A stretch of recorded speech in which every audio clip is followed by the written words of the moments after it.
Dear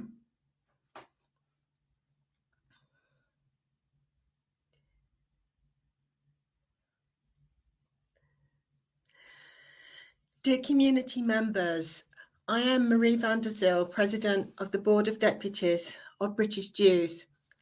Thank you for joining us this evening for an update on the situation in our beloved Israel. We will also update you on the work being done by all of the central Jewish communal organisations and advise you how you can personally help Israel in this critical moment. This has been the biggest human disaster to affect the Jewish people on one day since the Shoah, and it will take months and years to fully comprehend the scale of its impact. For now, the urgency is to secure Israel's safety and to ensure its residents can begin the process of rebuilding their lives. From the moment the appalling news broke out last weekend, our community professionals and trustees have been working ceaselessly to secure our community, set up emergency funding campaigns, engage with political leaders, manage the media, arrange community vigils, and support parents, students, and colleagues, as well as all absorb the most shocking news. I'd like to thank all the people in our community who are giving all they have to help in this work. We are truly blessed to have volunteers and professionals who care so much.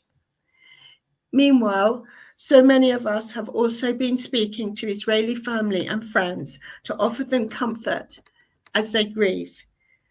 Along all the dead for whom we mourn, we wish to honour the memory of the British Israelis, both soldiers and civilians, and also to pray for the safe recovery of hostages and the swift recovery of the wounded. His Majesty the King has been extraordinarily supportive in this moment, as have the Prince and Princess of Wales, the government and opposition, as well as large numbers of politicians and faith leaders. Their revulsion at Hamas terrorism is deeply appreciated. Along with so many others, I have received countless phone calls, messages, and letters from across the UK offering condolences and support. We have been rightly outraged at the refusal of the BBC to call Hamas what they are, terrorists, and this is something that I am personally engaging with them to change their position. The BBC is our country's most important media organisation, and they frankly need to set an example and change their labelling about these barbaric killings from the meaningless term that they are using, militants. Terrorists is what they are. Hamas is also prescribed by law as a terrorist organisation, and that should be sufficient.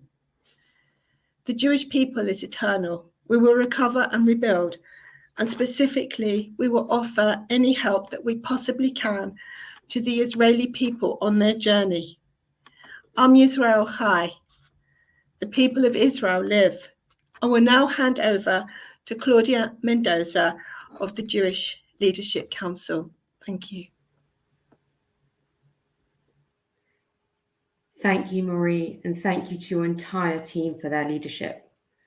I wanted to update you, members of the community, on how we communal leadership organisations have been coordinating.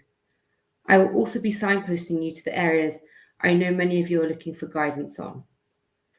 On the day that Hamas launched its brutal terror attack on Israel, it was immediately clear to us that this situation would rapidly evolve and have the potential to be long, drawn out, and the most serious situation that Israel and global Jewry have faced for some time.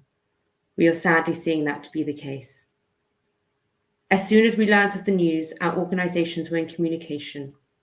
Since then, we have been working day in, and day out to ensure that we are working in a coordinated fashion in order to meet the needs of our community. Many of you will want to do something, and the good news is there is plenty that you can do. First, a caution. Please engage responsibly. This is a heightened time, and there is a lot of information and misinformation circulating. That relates not just to Israel, but here in the UK and internationally. The well-being of our community is a priority, and content should be verified before shared. I want to highlight a few things you can do, especially in acknowledgement of some of the questions that have come in ahead of this evening. Remember the human content. Sadly, many of you will have personal stories from loved ones. If you feel comfortable and have their permission, find ways of sharing them. Too many will make this about a faraway conflict. This is a war against the Jewish people. You can write to your elected representatives to keep the pressure up, not least to insist on unconditional release of hostages. We have signposts on our website how best to do that. There are templates and resources available, and it's crucial that our voices are heard en masse. We know that many of you will want to give your time and money. There are many causes that you can give to. We recommend, where possible, that you're giving via a registered charity. Charities registered in England and Wales cannot have a political purpose, and it will not be possible to provide support to a foreign military in a charitable way. There will be other ways that you can do this if you wish. Our responsibility is to support civilian efforts and rehabilitation and work with organisations with teams on the ground, including UJIA. Finally, please keep visiting the Jewish Leadership Council and the Board of Deputies websites for up-to-date resource and information, and signpost your friends and family. I'm pleased to now hand over to IDF spokesperson, Lieutenant Colonel Peter Lerner. He will give an update on the situation on the ground. I wish you and all of your families well. I'm Yisrael Chai. Thank you, Claudia. It's a pleasure and honor to be here with you.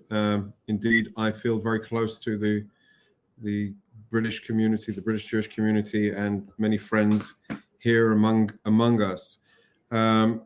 It's been a unbearable 9 days for Israel in the aftermath of the attack, and I would say I retired from the military 5 years ago, and I never actually thought that I would have to wear the uniform again, because I never thought that there would actually be a crisis of a magnitude of such that would require me to be in front of the cameras or speaking on behalf of the military to groups like you or parliamentarians or Congress members or else. So for me, it's a great honor to wear this uniform, especially in these days. Very proud Israeli lieutenant colonel in the IDF, and a very proud former Brit. So thank you for having me. I will try and give you a broad overview of where we are, perhaps how we got here, where we are currently, and maybe where we're going, to try and set the stage. And I'm happy to let you ask questions, obviously, if time permits, and according to our hosts. So how we got here, and I think the biggest question mark that is currently looming is how did we get here? And I think there is a huge challenge, and obviously a very stark reality that the IDF has failed the people of southern Israel in its inability to identify and know prior to the attack that what Hamas was planning. That being said, the IDF has very good intelligence on Hamas's capabilities and the tools that they have, but it appears that the concept that Hamas is not interested in attacking us or not interested in breaking the situation on the ground to a full-fledged war was mistaken, and the Israeli intelligence didn't pick up on the identification and the signs that probably were existent or missed. This obviously will have to be part of the after action review and investigation that will be implemented afterwards. The second line of defense after the intelligence mistake is obviously the barrier itself that did not prevent infiltration into Israel as it was supposed to. A lot of funds and a lot of money has been invested in the barrier in order to prevent tunnels, in order to limit easy access, in order to control all access. But indeed, the barrier itself was also penetrated, permitting terrorists, the Nukhba force, all of the hundreds of terrorists to infiltrate Israel and penetrate into our communities. The third line of defense after the intelligence failure and the barrier that did not withhold, of course, is the last line of defense, our troops on the ground itself that were taking cover because of the rockets and mortars. And therefore, many of them were in closed areas and paid dearly with their lives when met with the terrorists that attacked them in their positions on Simchat Torah on October 7th. There are many stories that are still coming out of immense bravery of soldiers, people of service in the security forces, in the Israeli police force, that ran down with hardly any intelligence, knowledge, units, individuals taking initiative, and eventually the military rallying and arriving at the different locations. And it took a long time for the IDF to regain control. And I would say that operation is still ongoing. We have understood that there is still a potential of terrorists that could try and infiltrate Israel, and that there is still a situation where there may be even terrorists still hiding out. Even 3 days ago, we still had engagements with terrorists that were still running around southern Israel. Of course, the terrorists, when they meet our forces, they always end up dead. On another note, I think that where we're going or how we got here is okay.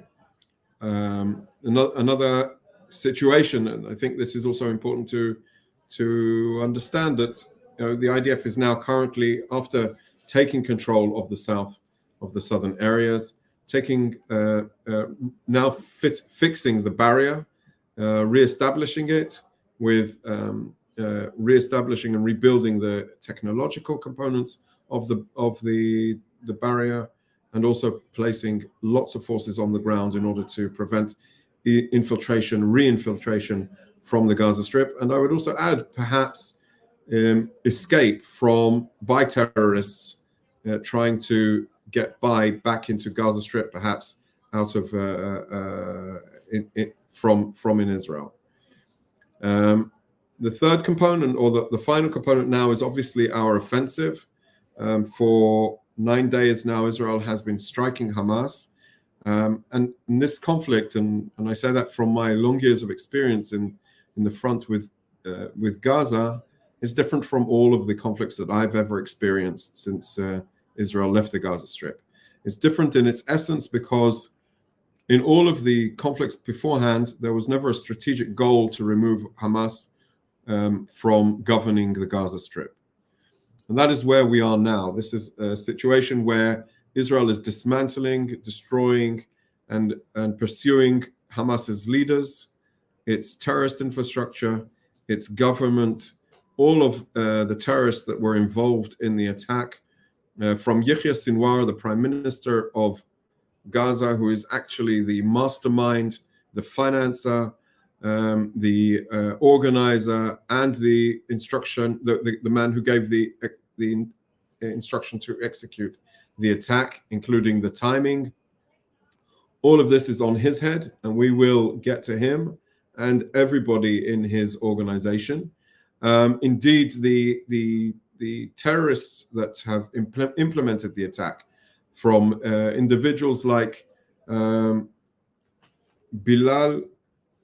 El-Kidra, who we found out that had been involved in the penetration of Kibbutz Nirim on October 7th, and we killed last night in a strike. We've opened a very long book for all of the people that were involved in that, and we intend on hunting them down. In short, Hamas is now in a state of disarray. They haven't got a clue what's going on above ground. They're still able to launch rockets, and because of the way they are dispersed throughout the Gaza Strip, still able to conduct attacks, and there is still attempts to do so, but we are striking them and striking them hard. We have diminished lots of their activities, lots of their capabilities, such as drones with explosives that they tried to launch, but we took them out beforehand, or tunnel capabilities that you all have heard about, obviously, and also various different command and control positions. As you know, all of these things that Hamas does are located and positioned within the civilian arena. So it's an extremely hard task, and the images that we have to deal with are extremely difficult for the eye. But this is part of the mission of destroying Hamas's capability. And if they took advantage of the civilian arena, they have made those targets legitimate targets for destruction. Again, within the realm of distinction and proportionality and the military necessity to implement our mission. Moving on to perhaps to where we're going, the IDF has recruited some 300,000 reservists like myself. The vast majority of those are on the front with Gaza, on the border with Hamas. They are preparing for a potential land operation, mobilization. That instruction comes from the government. And we are preparing our forces, and the training and refreshing training is ongoing as we speak. I think despite all of, if you would have asked 10 days ago before this event how many people would report to duty in a state of conflict, I'm not sure we would have been able to see what was going on with all the political strife that was going on. But this attack has had a huge effect on society here, and everybody feels that it's their role to do their bit. So 300,000 on the border. If we mobilize into Gaza, the military operation indeed will be to destroy Hamas, take over their capabilities, make sure that they can never ever strike Israel as they did, and they cannot govern Gaza as a staging ground for those attacks.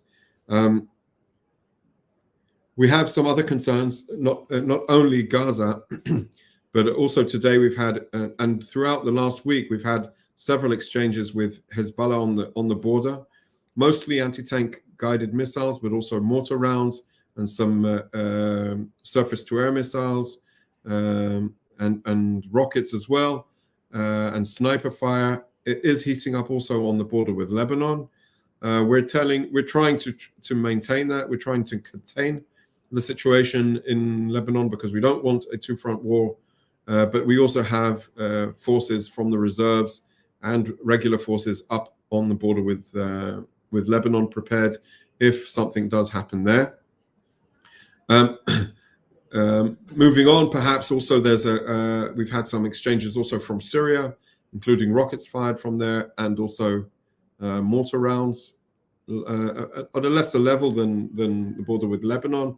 And also the West Bank, we've seen an uptick in violence there, terrorist attacks, shooting attacks to attacking crossings, all different types of things like that. So if there's one stable thing, there's a sense of instability probably in what's in the region throughout, and because of this attack against Israel. From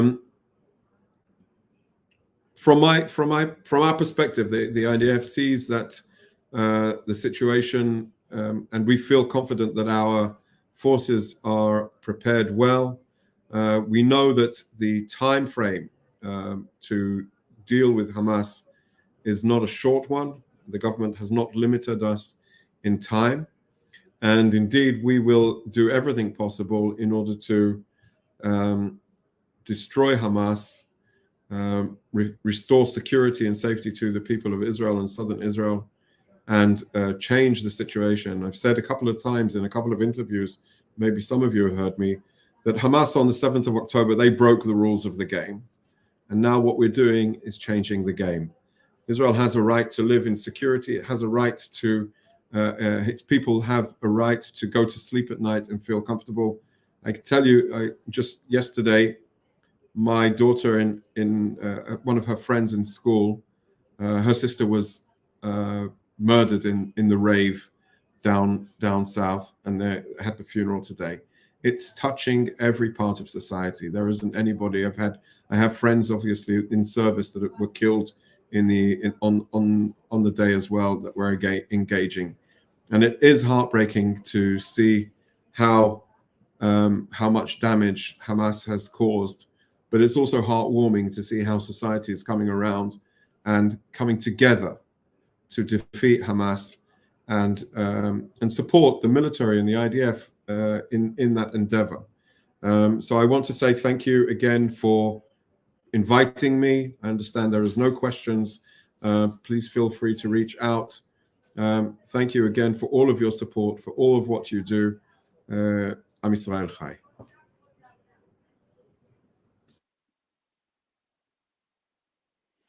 Peter, thank you very much indeed. I'm Richard Pater, the director of BICOM. BICOM, for those of you that don't know, is the Britain-Israel Communications and Research Centre. We work both providing comment and analysis and research, as well as working for the comm side with the media, which is really our main audience here. As you can imagine, I mean, we do this day in, day out throughout the year, but in particular at this difficult time, we are intensively engaged with the media, both the journalists and the editorial teams back in the UK, and also those who are based here working in Israel, and especially those that have arrived just in Israel to cover this latest round of conflict. BICOM has worked, one of our flagship programs is working on delegations, and all our delegations over the last decade plus have visited the Gaza periphery and understood the reality that the civilians were coping with living so close to the border. And so even today, I've been down in Gaza, on the Gaza border, in Sderot, taking journalists around, seeing the destruction, understanding the aftermath.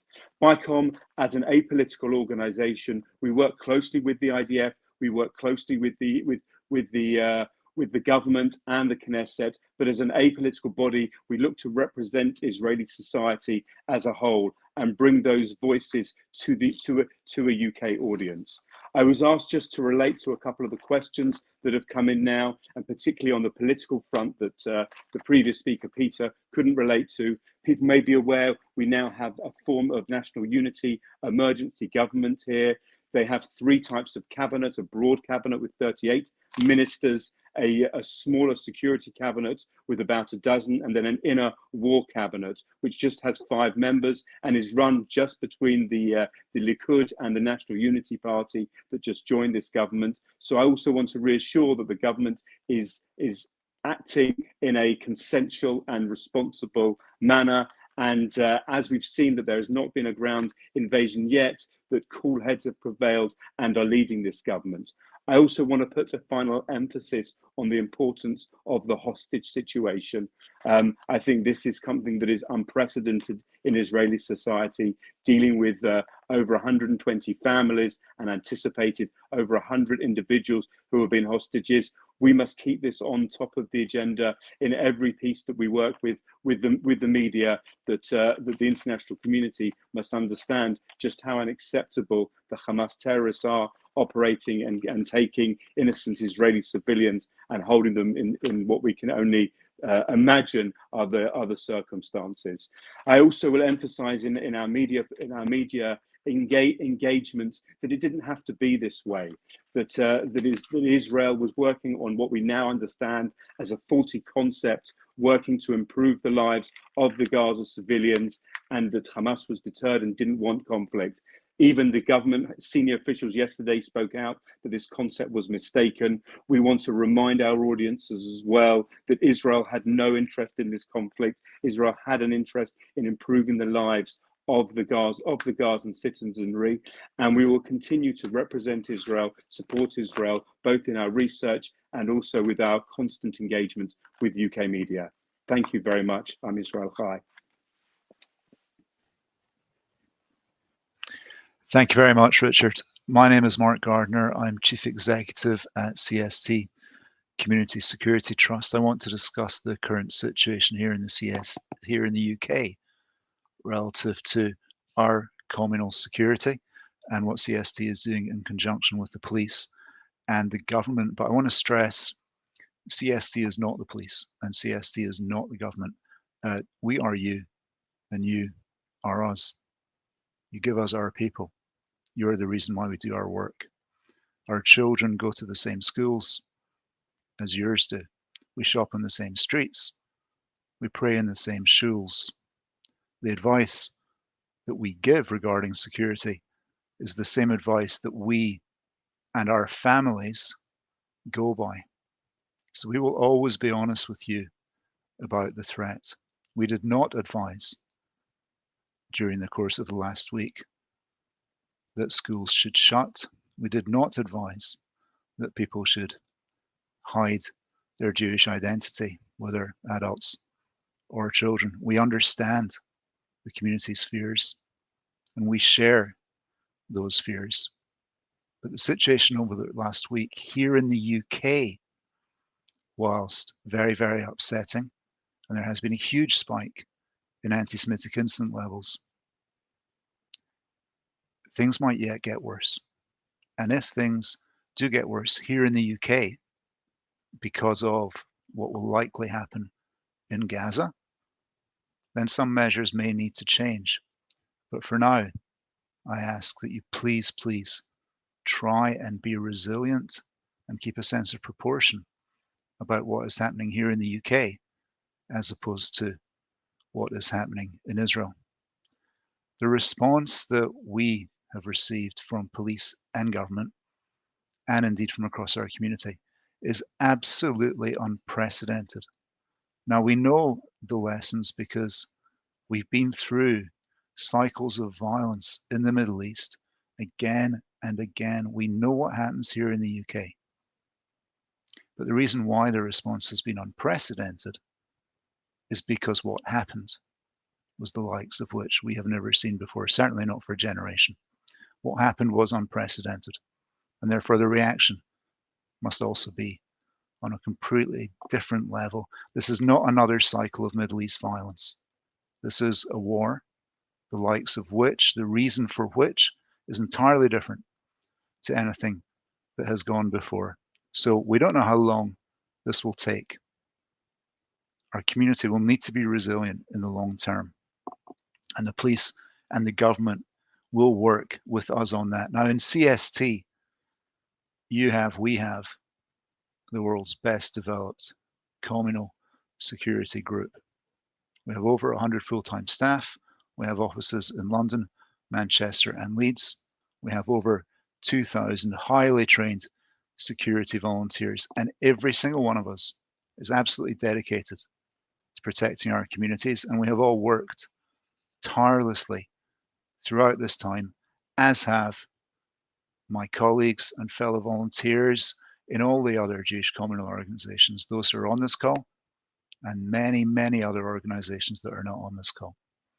We have extensive security infrastructure at the schools, at the shuls, at the community centers, and I'm sure that many of you have felt quite a few times that maybe all of that's a little bit over the top, that maybe there's just a little bit too much CST, too many guards, too many checks on people who, perhaps to your mind, obviously, have every right to enter into a shul. But the fact is, those measures exist because we and our community partners and the police and the government know that the Middle East is an extremely volatile neighborhood. We know that it brings a high risk of potential terrorism, and certainly big surges of anti-Semitism because of events there. The measures are in place for times like these, and we're doing everything that we can to increase those measures. Hundreds of schools and schools across the country have direct CCTV and radio cover with our 24/7 control centre. The feeds from the CCTVs can be shared from our control room to the police headquarters in Lambeth and also to responding police vehicles. We've worked with the police all week and community organisers to secure communal vigils all across the UK. And we've obviously helped to secure hundreds and hundreds of communal locations, because that's what we do every week of a normal year. And at a time like this, we do it far, far more intensely. We also have a very sophisticated research and monitoring expertise, which the community doesn't see, but which feeds directly into the police and into CST operations. So when people were very, very nervous about Hamas calling for a day of rage this Friday, and we advised the Jewish community to continue to go about its way of life on Friday, that was because we knew about the police operation that was in place. It was because we knew about the operation that we had in place. And it was also because we knew online that calls for the day of rage were not really having any particular impact here in the UK in the chatter of our enemies. We don't issue security advice just willy-nilly, okay? This is highly professional and skilled. We will always tell you exactly how we see it. We will always be honest about the threat, because as I say, we are you. We are the community, and we go by our own advice. The police and the government are doing all that they can to support us. You'll see if you follow these things, government statements, police statements about what will not be tolerated and about the support that they will give the community. Now, there will be mistakes. The police will miss things, because that is the nature and the reality of life and of policing. But overall, their determination to crack down on anti-Semitism, their determination to police demonstrations, to police car convoys, is so much stronger than we've ever seen it before. There have been 3 police officers positioned in CST's main HQ building all week long, and that will continue. That means that if you phone in an anti-Semitic incident to us, we can give it immediately to the police. If you phone in suspicious activity to us that may denote terrorist activity, we give it to the police officer in our office who is there because he works for Counter-Terrorism Command. That's the strength of the contacts that we have.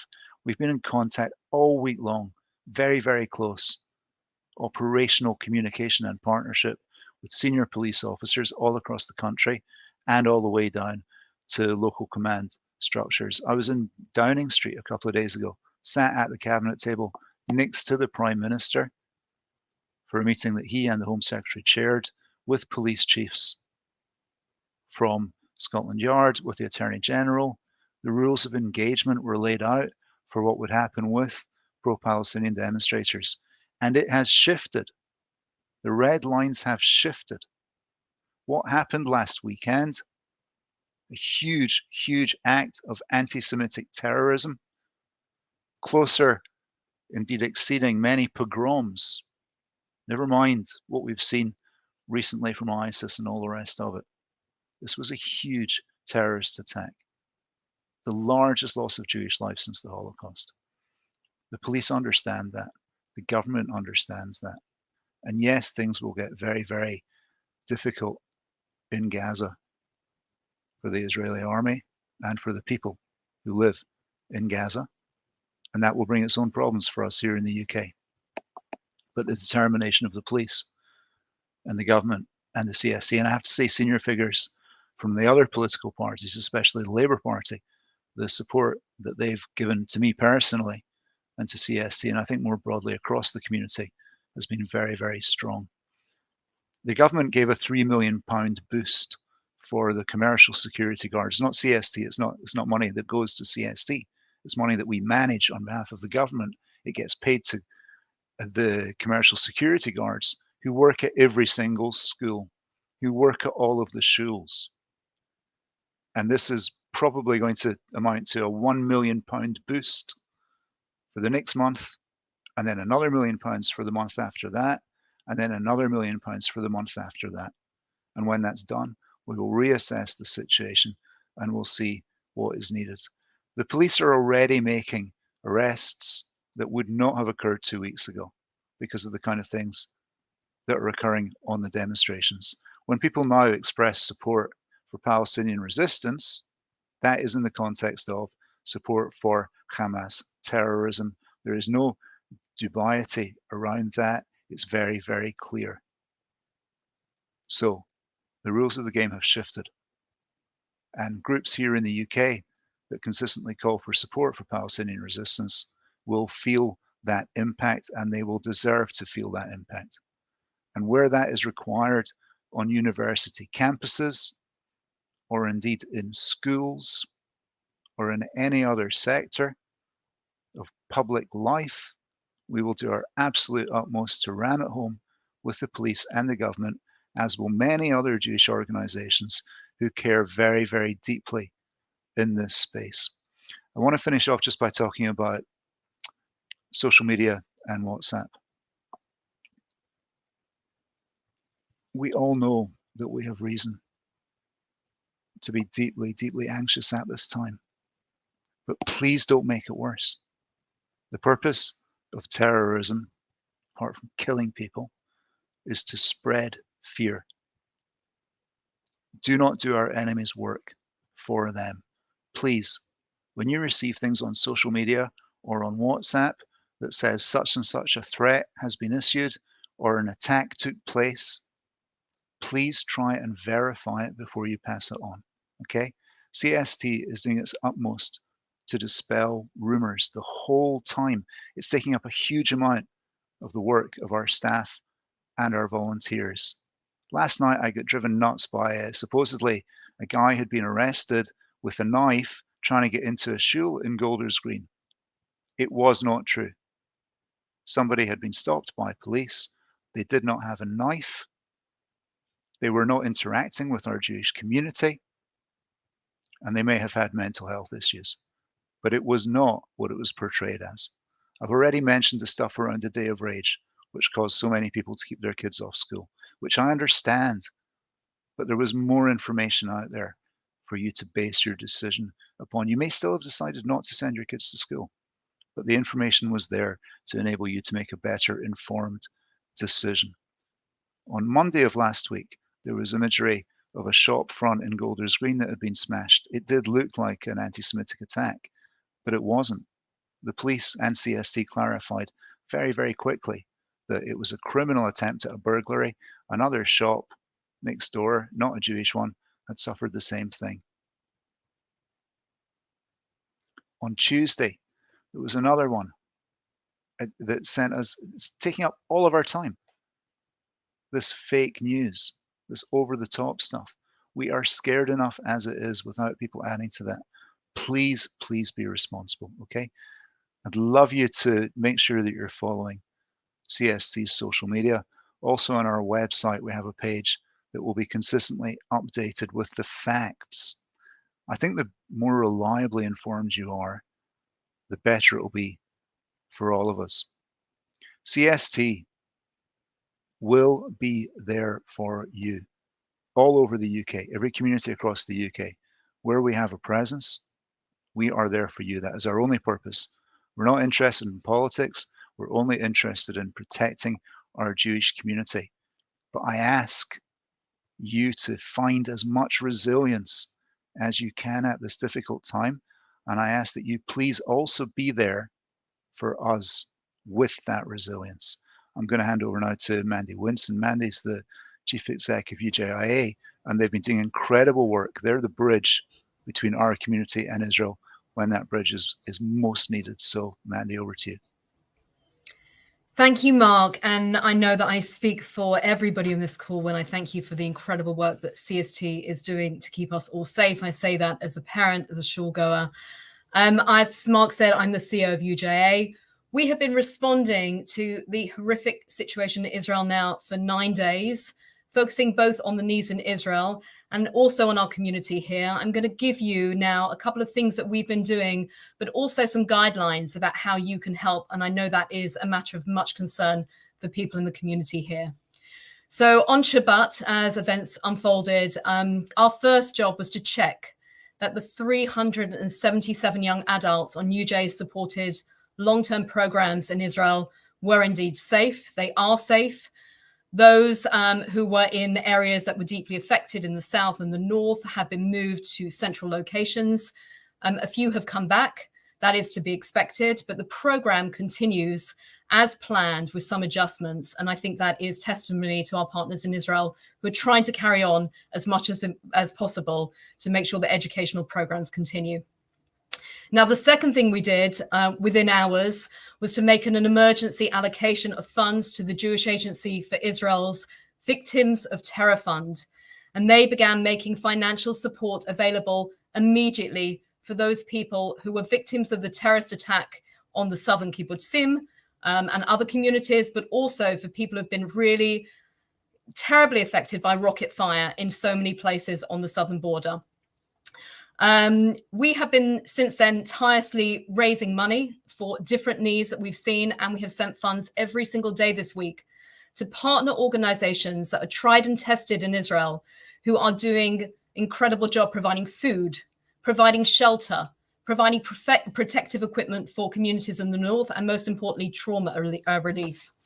And our third job in this community is to make sure that educators are coordinated to address the concerns in those in Jewish schools, mainstream schools, universities, as well as young adults in the workplace. So webinars and resources are being curated and shared and created. And if there is something that you feel that we have not done enough of, then please do let us know. Now, speaking on behalf of the major fundraising organizations for Israel, who are all doing amazing work, I do want to share three things, and we're hearing this loud and clear from Israel. These are not guidelines that we are just sharing without knowledge. The first thing relates to volunteers. I know that everybody wants to volunteer, and actually JVN have been doing a great job in terms of determining volunteering needs in the British Jewish community around Israel. But there are only very limited opportunities for foreign volunteers. There is a need for medical volunteers. So if you are a doctor, if you are a nurse, if you are a paramedic, you can sign up to the Ministry of Health website, which I think that resource will also be on the JLC website. And the National Insurance Institute in Israel will also cover insurance for Israeli expats who wish to volunteer. There may be more volunteering opportunities, but we are urging restraint unless you are clear about exactly where you are going. That's volunteering. Secondly, donation of goods. It makes all of us feel really good to collect supplies for transportation to Israel, but we are hearing from Israel that is not what is needed right now, also because the needs are changing so rapidly. Israelis themselves are getting organized, and they are making sure that clothing, hygiene supplies and food reach those in need. And just to give you an example, UJ funds that we sent to Israel on Thursday night meant that 5,000 families had hot food for Shabbat when they were in shelters. It's much quicker than collecting supplies and sending them. So that is the advice from Israel, not to send goods. But do give money. Give money to any of the organizations that are on the JLC website that have ground capacity. UJA continues to assess needs as they emerge, and we respond immediately by working with our experienced allocations committee, and we've had to do this many times in Israel's 75-year history. But this is an emergency phase at the moment, and the needs are going to be long-term, and therefore we're going to all need to step up. So therefore, I'm asking you, it doesn't matter where you give, providing those organizations are established and have ground capacity, but this is not a flash in the pan. It's not one moment in time. The needs in Israel are tremendous, and we are being called upon to respond. And now I'm going to hand over to my colleague, Emily Pater, UJ's Israel Director, and she's going to talk about the needs that she sees on the ground. Thank you, Mandy. Good evening, everyone. I'm speaking to you tonight from Israel, and I will share with you that we are facing some of the most difficult days that I can ever recall. From the shock of last weekend, I will say that over the past few days, we have really pivoted into action. And for those people that haven't been called up to the army, the rest of the country really is involved in the most amazing activities and efforts to address civilian needs, working alongside the government, the NGO sector, and together with the Home Front Command. So in the midst of the heartbreak and the absolute sadness, as we are burying our many dead and awaiting news of the hostages, these efforts are really inspiring and they provide a lot of hope. But the situation is very dynamic, and the needs are growing and they are evolving as each day passes. So I'm just going to share with you some of the needs that we're seeing on the ground now, some of which Mandy also touched upon. First of all, medical supplies for first responders and key medical centres that are treating the injured. Also, evacuation and housing for families from the south and also, as of now, also from the north of the country. We're also seeing a big need for basic goods, foods, clothing, hygiene supplies, for those people that literally ran out of their houses with the clothes on their back, and also for those that are choosing to remain in their homes, in their communities that are still under fire. We've also started to see a real need from northern communities on the northern border for emergency preparedness. And of course, a massive need for psychological support for those people that have been affected directly, first of all, for the bereaved, the first responders, but also for many, many, many others in Israel who are absolutely traumatized. And we expect that need to just grow as the days go on. And looking to the day after, we know there's going to be significant need for the physical and emotional rebuilding of communities. So we'll continue to review these needs in the days and the weeks ahead, as we know they are going to change. But for now, what I want to say is I want to thank you for your solidarity and for your support. Israelis have really been bolstered by the diaspora community's support, both in terms of financial support, but also the messages and the outpouring of care that we have felt from all around the world. And the UK Jewish community has been key amongst all those communities to stand up, express its support and help. So thank you for everything that you've done, and thank you for everything that you're continuing to do. And I'm now going to hand over to Keith Black, Chair of the JLC, for final comments. Thank you, Emily. My name is Keith Black. I am Chairman of the Jewish Leadership Council, the umbrella body of the Jewish community here in the UK. Thank you all for joining us this evening. These are dark days, but I'm enormously proud to see our community come together in such a strong display of unity. Our communal organizations are coordinating and collaborating with great intensity and effectiveness. And my thanks to all the community professionals who have been working around the clock over the last 9 days. Our mobilization of community resources has been rapid and decisive, and we will continue to respond to this war with deepening levels of activity. As you've heard, we've held vigils and rallies, come together in shuls and communal places, sent provisions to Israel, and commenced significant fundraising drives. We have challenged negative voices and behavior, and serious questions remain why we are sometimes treated differently. I want to also thank British politicians, from the Prime Minister, the Leader of the Opposition, the Liberal Democrats, and throughout Parliament, who have expressed their clear and unequivocal support in private and in public for both our community and for Israel. It is extremely reassuring. And similarly, our thanks to the police and the civic authorities who, as Mark described, fully recognize community vulnerability and are determined to provide us with maximum protection. We will work hard to ensure this level of backing continues, and we will need your help. Please write letters to MPs. Go to We Believe in Israel for details. And further details and information are on the JLC and the Board of Deputies websites. Over the last 9 days, the entire Jewish world has come together with 1,000 initiatives, large and small, in this war of self-defense. It will go on for some time, but the citizens of Israel will hear only one message from our community. That is a message of total, unflinching support. For every cry of anguish, we will cry with you, because your fight is our fight. Your pain is our pain. Your sons and daughters are our sons and daughters. Your brothers and sisters are our brothers and sisters. You are not alone. You will never be alone. We are one people. Am Yisrael Chai. Please join me in a moment of remembrance.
Yirushalayim,